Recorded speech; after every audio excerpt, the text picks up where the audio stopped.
ലോകരെല്ലാം കൈവെടിഞ്ഞാലും ശോകഭാരം ഏറിയാലും യേശുരക്ഷകൻ താങ്ങും തണലുമാ. അവനെന്നെ മറക്കുകയില്ല, മൃത്യുവിലും കൈവിടില്ല. അവനിഷ്ടം ഞാൻ ചെയ്തെന്നും ജീവിക്കും.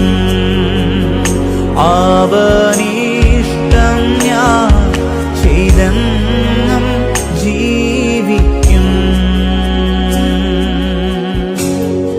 ലോകരെല്ലാം കൈവിടിഞ്ഞാലും, ജീവിതത്തിൽ ഭാരവും പ്രയാസവും ബുദ്ധിമുട്ടും ഒറ്റപ്പെടലും ജീവിതത്തിൽ കടന്നു വന്നാലും, നാം ചേർന്ന് പാടിയതുപോലെ മൃത്യുവിൽ കൈവിടാത്ത ഒരു ദൈവം, മരണത്തിന് നമ്മളെ ഏൽപ്പിച്ചു കൊടുക്കാത്തൊരു ദൈവം.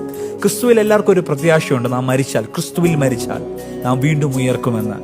ഈ ദൈവത്തിന് മാത്രമേ നമുക്ക് ആ ഒരു പ്രത്യാശ, ആ ഒരു ഉറപ്പ് തരാൻ പറ്റത്തുള്ളൂ. കാരണം ഈ ദൈവവും നാം ഉയർത്തുന്ന യേശു കർത്താവും, അവൻ മരണത്തെ ജയിച്ച, മരണത്തെ വിജയിച്ച, മരണത്തെ തൻ്റെ കാൽ കീഴാക്കിയ സർവശക്തനായ ദൈവം പറയുന്നു, ഞാൻ തന്നെ പുനരുത്ഥാനവും ജീവനുമാവുന്നു. എന്നിൽ വിശ്വസിക്കുന്നവൻ അവൻ മരിച്ചാലും ജീവിക്കും. ജീവിതത്തിൻ്റെ ഏത് സമയത്തിൽ, മരണകരമായ സാഹചര്യത്തിൽ നിങ്ങൾ താഴ്ന്നു പോയാലും അവിടെ നിന്ന് കരം പിടിച്ച് ഉയർത്തുവാൻ നമ്മുടെ ദൈവം സർവശക്തനാണ്. ഈ യേശുവിൽ വിശ്വസിക്കാം, ക്രിസ്തുവിൽ വിശ്വസിക്കാം, ജീവിതം സന്തോഷകരമാക്കാം. ദൈവം നമ്മെ സഹായിക്കട്ടെ. God bless you.